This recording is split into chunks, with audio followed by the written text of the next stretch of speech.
அதிதி பிரவேந்திரனோடு பேசிக்கொண்டு இருப்பதை காதில் வாங்கிய அர்ஜுன் கொலை வெறியோடு வீட்டிற்கு கிளம்பினான்.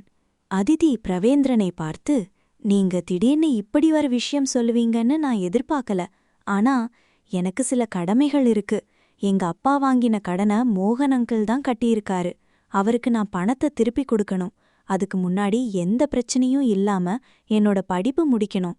அதுவும் இல்லாம என்னோட கல்யாணம் மோகன் அங்கிள் சம்மதத்தோட தான் நடக்கணும் என்று சொல்ல, அதிதி, நீ நான் சொல்றத மட்டும்தான் பண்ணணும்னு ஆர்டர் எல்லாம் போட மாட்டேன்.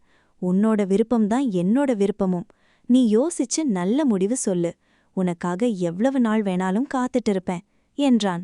Thank you so much. அப்புறம் நான் கிளம்புறேன் என்று அதிதி சொல்ல, இரு அதிதி, காஃபி சாப்பிட்டு போகலாம் என்று பிரவீந்திரன் கூறினான். இல்லைங்க, நான் இன்னும் வேலைக்கு போகணும். ஏற்கனவே காலேஜ்ல ஃபீஸ் கட்ட டைம் முடிஞ்சிடுச்சு. இன்னும் என்னோட சேலரியும் வரல. நான் போய் மேனேஜரை பார்த்து பேசணும் என்று சொல்லிவிட்டு அதிதி அங்கிருந்து கிளம்பிவிட்டாள். பிரவீந்திரனும் ஒரு சிறிய புன்முறவலுடன் அவளை அனுப்பி வைத்தான். வீட்டிற்கு வந்த அர்ஜுன் சோஃபாவில் கோபத்தில் நாடி துடிக்க தலையை லேசாக பின்னால் சாய்த்து கண்களை மூடி அமர்ந்திருந்தான். அவன் கோபத்தில்தான் இருக்கிறான் என்று வீட்டிலிருக்கும் அனைவருக்கும் புரிந்துவிட்டது. ஆனால் அவனின் கோபத்திற்கு காரணம் என்ன என்றுதான் யாருக்கும் தெரியவில்லை. அர்ஜுனின் கோபத்தை புரிந்து கொண்டவர்கள் யாரும் அவன் அருகில் கூட செல்லவில்லை. கண்களை மூடிக்கிடந்த அர்ஜுனின் நினைவில் வந்து போனதெல்லாம் ஒன்றே ஒன்றுதான். அவன் சிறு வயதில் ராதிகா அவனிடம், என் வயிற்றிலிருக்கிற பாப்பா உனக்காகத்தான் என்று சொல்லிய அவளது வார்த்தைகள் அவன் காதில் மாறி மாறி ஒலித்துக் கொண்டிருந்தது. அதையே நினைத்துக்கொண்டு அவன் இருக்க, அறையிலிருந்து சந்திரிகாவும் மோகனும் எட்டி பார்த்தார்கள். சந்திரிகா அர்ஜுனை பார்த்து கொண்டே மோகனிடம், எதுக்குங்க இவன் இவ்வளவு கோபமாயிருக்கான் என்று கேட்டாள். எனக்கு மட்டும் என்ன தெரியும், ஆனா அந்த கோபம் அதிதி மேல மட்டும் இருக்கக்கூடாது என்று மோகன் சொல்ல, அவனுக்கு எப்பவுமே அதிதி மேல மட்டும்தான் கோபம் வரும். அதிதி மேல இருக்கக்கூடாதுன்னு சொன்னா மட்டும் இல்லாம போயிடுமா என்று சந்திரிகா நக்கலாக சொன்னாள். அவள் பேசியதில் வெறுப்படைந்த மோகன், நீ அமைதியாயிரு. இந்த பொண்ணு ஏன் இன்னும் வீட்டுக்கு வரலன்னு தெரியல. மறுபடியும் ஏதாவது பிரச்சனையில சிக்கிக்கிட்டாளா? வேலைக்கு போக வேண்டாம், உனக்கு பணம் தேவைப்பட்டா என்கிட்ட கேளுன்னு சொல்லியிருக்கேன். ஆனா பிடிவாதமா வேலைக்கு போயிட்டு இருக்கா என்று சலித்து கொண்டார் மோகன். அவள் என்ன பண்ணுவா, எல்லாம் அர்ஜுன் பண்ற வேலை என்றாள் சந்திரிகா. அப்போது அர்ஜுனுக்கு ஒருவன் ஃபோன் செய்து, சார், அந்த பொண்ணு வீட்டுக்குள்ள வந்துடுச்சு சார், அப்போ நான் கிளம்புறேன் சார் என்று சொல்லி ஃபோனை வைத்தான். மறுபடியும் அதிதிக்கு எந்த பிரச்சனையும் வரக்கூடாது என்று அவளுக்கு தெரியாமல் அவளுக்கு எந்த தொந்தரவும் வராதது போல் ஆள் வைத்து அவளை கண்காணிக்க அர்ஜுன் சொல்லியிருந்தான். அவன் ஃபோனை வைத்த சில வினாடிகளில் அதிதி உள்ளே வரும் சத்தம் கேட்டது. அதிதி வீட்டிற்குள் வர அங்கே சோஃபாவில் அர்ஜுன் பார்வையாலேயே அவளை துளைத்து கொண்டு இருந்தான். அவன் பார்வையை வைத்தே அவன் கோபத்தில் உள்ளான் என்பதை அறிந்து கொண்ட அதிதி எதுவும் பேசாமல் தலையை குனிந்தபடியே உள்ளே செல்ல முற்பட்டாள். அப்போது அர்ஜுன் அவளை பார்த்து, ஏய் நெல்லு என்று கணீர் குரலில் சொல்ல, அதிதி கால்கள் அதே இடத்தில் நின்றுவிட்டது. அர்ஜுன் கால் மீது கால் போட்டுக்கொண்டு அவளை பார்த்து, எங்க போயிட்டு வர, எவங்கூட போய் ஊர் சுத்திட்டு வர என்று கேட்டான். அதில் அதிர்ந்து போன அதிதி, அர்ஜுன் சார், இப்படியெல்லாம் பேசாதீங்க, நான் வேலைக்கு போயிட்டு தான் வரேன் என்று தயங்கிய குரலில் சொன்னாள். ஓ, மேடம் இப்போ வேலைக்கு தான் போயிட்டு வரீங்களா, வேற யாரையும் பார்க்கல என்று வார்த்தைகளில் அழுத்தம் கொடுத்து பேச, அப்போதுதான் அதிதிக்கு மாலை வரும்போது பிரவேந்திரனை சந்தித்து வந்தது ஞாபகம் வந்தது. பல்லை கடித்து கொண்டவள் பிரவேந்திரனை சந்தித்ததை பற்றி கூறினால் அர்ஜுன் மேலும் தகாத வார்த்தைகளை பயன்படுத்துவான் என்று எண்ணிக்கொண்டவள் அதை அவனிடமிருந்து மறைக்க நினைத்தாள். இல்ல, நான் யாரையும் பார்க்கல என்ற அதிதியும் அழுத்தி சொல்லவே அவள் பொய் சொல்லுவதைக் கண்டு ஆத்திரம் கொண்டு சோஃபாவிலிருந்து எழுந்த வேகத்தில் அவளின் கழுத்தை பற்றினான். அதை கண்ட சந்திரிகாவும் மோகனும் ஓடிவர அர்ஜுனின் கோப விழிகளை கண்டவர்கள் 2 அடி பின்னால் நகர்ந்து கொண்டார்கள். அதிதியின் கழுத்தை மேலும் இறுக்கி பிடித்து, ஏன்கிட்டயே பொய் சொல்ற அளவுக்கு உனக்கு துணிச்சல் வந்துடுச்சா? இன்னைக்கு நான் உனக்கு கொடுக்க போற தண்டனையில இனிமே வாழ்க்கையில நீ என்கிட்ட பொய்யே சொல்லக்கூடாது என்று சொல்லியவன் அவளை முடியை பிடித்து இழுத்து வைத்துக்கொண்டு வீட்டின் பின்னால் சென்றான். அவனின் செயலில் பயந்த சந்திரிகாவும் மோகனும் அவன் பின்னாடியே செல்ல, அந்த வீட்டின் பின்னால் அண்டர் கிரவுண்ட் செல்வதற்கு ஒரு படியும் இருந்தது. அந்த அண்டர் கிரவுண்ட் பயங்கர இருட்டாகவும் இருந்தது. மோகனுக்கும் சந்திரிகாவுக்கும் அர்ஜுன் என்ன செய்ய போகிறான் என்று தெளிவாக புரிந்துவிட்டது. சந்திரிகா பதறிக்கொண்டு, வேணா அர்ஜுன், இந்த மாதிரி எதுவும் பண்ணாத, அவளுக்கு ஏதாவது ஆகிடப்போது என்று கெஞ்சிக் கொண்டே பின்னால் ஓடினாள்.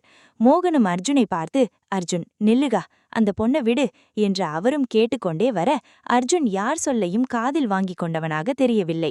அவர்கள் வீட்டின் அண்டர் கிரவுண்டில் ஒரு குடவுனை போல் இருக்க, அதன் கதவை திறந்தான். கதவு திறந்தவுடனேயே அங்கிருந்த அனைத்து மின் விளக்குகளும் ஒளிர்ந்தது. கதவு திறந்திருக்கும் வரை மட்டுமே அனைத்து லைட்டுகளும் எரிந்து கொண்டிருக்கும். கதவு மூடிவிட்டால் அங்குள்ள அனைத்து லைட்டுகளும் அணைந்துவிடும். ஒரு குண்டூசி அளவிற்கு கூட அந்த குடவுனில் வெளிச்சம் இருக்காது. அந்த குடவுனுக்குள் அவளை தள்ளிவிட்டான் அர்ஜுன். அதிதி தன்னுடைய கண்களை அகல விரித்த அர்ஜுனை பார்க்க, என்னடி பாக்குற, நீ எவனை போய் பார்த்துட்டு வந்தியோ, இப்போ அவன் வந்து உன்னை காப்பாத்துறானான்னு பாக்குறேன். உனக்கு ரூம் கொடுக்க சொல்லி என் அம்மா ரொம்ப கெஞ்சினாங்கல்ல, அதான் இந்த வீட்டுல இருக்கிறதுலே பெரிய ரூமா பார்த்து உனக்கு கொடுத்துருக்கேன். இந்த கதவு ஓப்பன்ல இருக்கிற வரைக்கும் தான் இங்க இருக்கிற லைட்ஸ் எல்லாம் ஆன்ல இருக்கும். கதவு மூடிட்டா அப்புறம் என்ன பண்ணாலும் லைட் எரியாது. அதே மாதிரி நான் கதவு மூடிட்டு போன உடனே என் அப்பாவும் அம்மாவும் வந்து உன்னை காப்பாத்துவாங்கன்னு கனவு காணாத. இந்த கதவு ஒன்ஸ் க்ளோஸ் ஆகிடுச்சுன்னா அடுத்த 5 மணி நேரத்துக்கு இந்த கதவை யாராலும் திறக்க முடியாது. இந்த கதவு திரும்ப திறக்கணும்னா அது ஆக்டிவேட் ஆக 5 ஹார்ஸ் ஆகும். இன்னைக்கு நீ இங்க தான் ஸ்டே பண்ண போற, நல்லா என்ஜாய் பண்ணு என்று சொல்லி அர்ஜுன் கதவை மூட போக, அதிதி பயந்து கொண்டே, வேணா அர்ஜுன் சார், இப்படி பண்ணாதீங்க, எனக்கு இருட்டுன்னா பயம், எனக்கு நிஸ்டோஃபோபியா இருக்கு, என்னால இருட்டுல தனியே இருக்க முடியாது, ப்ளீஸ் என்று அவன் முன் கையெடுத்து கும்பிட்டு கேட்க, மோகனுக்கும் சந்திரிகாவுக்கும் கண்களே கலங்கிவிட்டது. அவளுக்கு இருட்டை கண்டால் பயம் என்று அர்ஜுனுக்கும் தெரியும். அதனால்தான் அவள் வீட்டிற்கு வந்த முதல் நாளிலிருந்தே அர்ஜுன் அறையில் தூங்காமல் அவளை பார்த்து கொண்டே அங்குமிங்கும் உழவுவதும் படியில் தூங்குவதும் செய்து கொண்டிருந்தான்.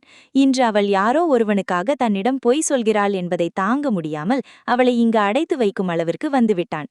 அதிதி அர்ஜுன் முன் கையெடுத்து கும்பிட்ட அழுகையோடு கேட்கும்போது அர்ஜுனுக்கும் கோபம் சற்று தணிந்துவிட்டது. ஆனால் இவ்வளவு தூரம் வந்துவிட்டு அவளை அப்படியே விட்டால் இவர்கள் முன் அர்ஜுனுக்கு என்ன மரியாதை? அவள் மேல் அவனுக்கு வந்த இரக்கமும் காற்றோடு காற்றாக பறந்து போக சட்டென்று கதவை மூடிவிட்டான். இதை பார்த்த சந்திரிகாவும் மோகனும் நெஞ்சில் கை வைத்துக் கொண்டு உறைந்து விட்டார்கள். ஏனென்றால் இந்த கதவு மூடிய பிறகு மீண்டும் திறக்க வேண்டுமென்றால் அதற்கு 5 மணி நேரம் கடந்தால் மட்டுமே முடியும். இதை திருடர்கள் நுழையக்கூடாது என்று திறமையாக யோசித்து கட்டியிருந்தாலும் இதில் இருக்கும் ஆபத்தை அப்போது யோசிக்காமல் விட்டதுதான். அதித்தி மற்றவர்கள் போல இருந்தால் இது பெரிய பிரச்சனையே கிடையாது. ஆனால் அவளுக்கு இருள் பயம் இருக்கிறது. அவ்வளவு பெரிய குடோனில் அவளுக்கு துணையாக இருள் மட்டும் இருக்கும் இடத்தில் அடைத்த மகனை மோகன் வெறுத்துக் கொண்டார். மோகன் தன்னுடைய பிஏவிடம் சொல்லி யார் யாரை அழைத்து கதவை திறக்க முயற்சி செய்து பார்த்தார். ஆனால் எதுவும் பயனில்லை. குறைந்தது அவளுக்கு பேச்சு துணையாவது கொடுக்கலாம் என்று நினைத்தாலும் அதற்கும் வாய்ப்பில்லாமல் போனது.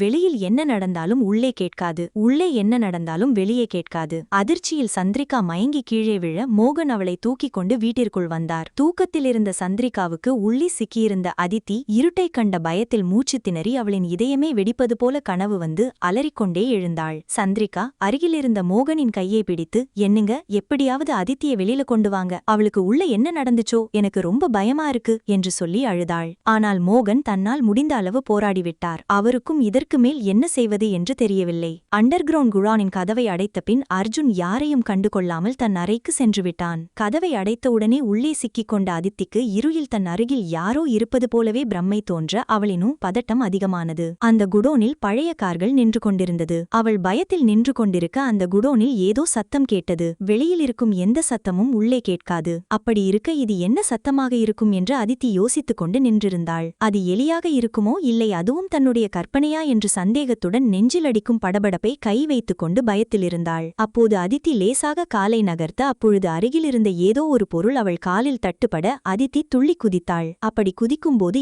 ஏதோ ஒரு உருவத்தின் மீது இடித்து நின்றாள். அது ஒரு நொடியில் நடந்தது. அது என்னவாக இருக்கும் என்று அதித்திக்கும் தெரியவில்லை. இருட்டில் அவள் கையை காற்றில் அலையவிட அது உண்மையிலேயே ஒரு மனித உருவத்தின் மீது கை தடவி பார்க்க அதித்தி அலறினாள். அப்போது அவள் அருகிலிருந்த மனித உருவம் கையில் இருந்த லைட்டரை பற்ற வைக்க அப்போது அதித்தி அந்த உருவத்தின் முகத்தை பார்த்து இன்னும் பயந்தாள். அதனால் அவளுக்கு மூச்சு திணறல் வந்தது. அவள் கண்களில் கண்ணீர் கீழே விழுந்து சிதற அந்த மர்ம நபரோ கருப்பு நிற டி-ஷர்ட் மற்றும் கருப்பு நிற பேண்ட் அணிந்து கொண்டு முகத்தில் ஜோக்கர் மாஸ்க் போட்டிருந்தான். அந்த மர்ம நபர் அவளின் மூச்சு திணறலை கண்டு அவளின் கையை பிடித்து ஆசுவாசப்படுத்த முயற்சி செய்ய அவளுக்கு மூச்சு திணறல் அதிகமானது. ஒரு கட்டத்தில் அதித்தி மயங்கி கீழே விழுந்தாள்.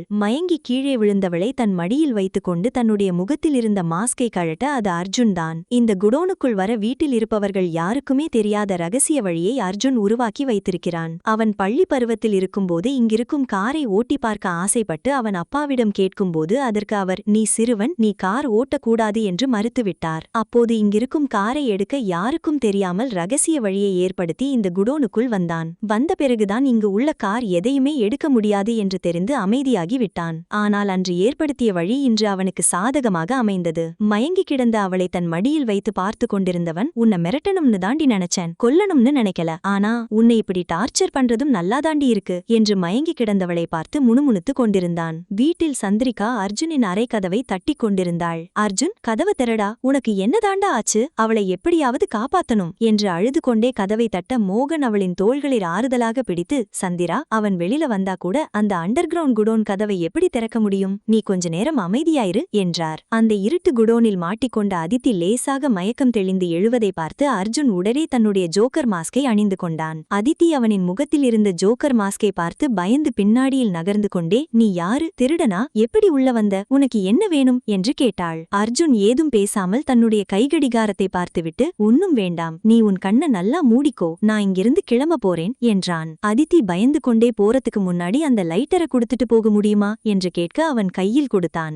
அவன் இங்கிருந்து சென்றால் போதும் என கண்ணை இறுக்கி மூடிக்கொண்டு அவள் இருக்க அப்போது மீண்டும் முகத்தில் இருந்த மாஸ்கை கழட்டிய அர்ஜுன் அவள் பயத்துடன் கண்ணை மூடிக்கொண்டு இருப்பதைக் கண்டு அவளின் முகத்திற்கு அருகில் வந்து அவள் தாடையை பிடித்து அவளின் இதழில் முத்தத்தை அழுந்த பதித்தான். அதிர்ச்சியில் கண்ணை திறந்து லைட்டரை பற்ற வைக்க அர்ஜுன் மற்றொரு கையால் அதை பற்றவிடாமல் அவளின் கையை பிடித்து கொண்டான். அதித்திக்கும் அர்ஜுனுக்கும் இதுதான் முதல் முத்தம். அர்ஜுனுக்கு அது தேனாக இனிக்க அடையாளம் தெரியாத யாரோ ஒருவன் கொடுக்கும் முத்தம் அதித்திக்கு விஷம் போல் கசந்தது. அவளுக்கு முத்தம் கொடுத்ததை அர்ஜுனாலே நம்ப முடியவில்லை. அவளின் இதழ் சுவை அவனுக்கு பிடித்து போக அவனையே அறியாமல் அவளின் இதழை மென்று கொண்டிருந்தான்.